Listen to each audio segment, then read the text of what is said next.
Berania diam-diam tembaki Koramil di Homeo, OPM lari terbirit-birit dikejar 3 Satgas. TNI dan Polri yang bertugas di Papua memastikan situasi Kampung Pogapa saat ini sudah kondusif. Sebelumnya, OPM kembali bikin ulah pada Kamis, 9 Mei 2024. Mereka diam-diam menembaki Koramil 170505 Homeo. Lalu, terjadi baku tembak kembali pecah di Kampung Pogapa pada Jumat, 10 Mei 2024, siang.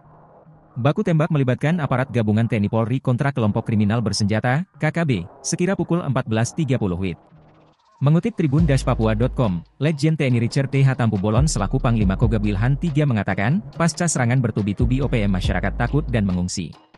OPM yang bikin ulah ini merupakan kelompok Afrianus Bagubau dan Keni Tipagau di wilayah distrik Homeo.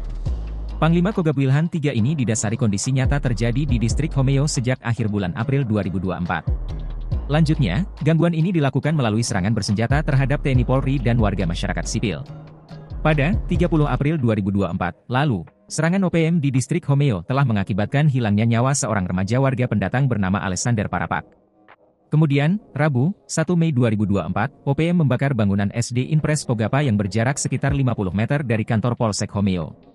Selanjutnya, Kamis, 2 Mei 2024, giliran bangunan Koramil 170505 Homeo ditembaki oleh OPM kelompok Keni Tipagau. Serangan tembakan tersebut juga disertai pembakaran tempat tinggal anggota Koramil, namun berhasil dipadamkan. Letjen TNI Richard T. Hatampubolon mengatakan, OPM tidak puas dengan hasil serangan sebelumnya. Pada Kamis, 9 Mei 2024, sekitar pukul 15.10 WIB, OPM kelompok Afrianus Bagubau dan Keni Tipagau kembali melancarkan gangguan terhadap kantor Koramil 170505 Homeo.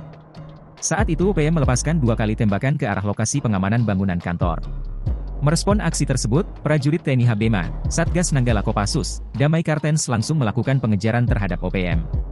Dampak signifikan yang muncul dengan operasi penindakan tersebut adalah keberhasilan mencegah masyarakat Kampung Pogapa Distrik Homeo untuk mengungsi dari kampung halamannya. Kami TNI Polri terus melancarkan langkah proaktif mengamankan wilayah distrik Homeo dari gangguan OPM, tandasnya.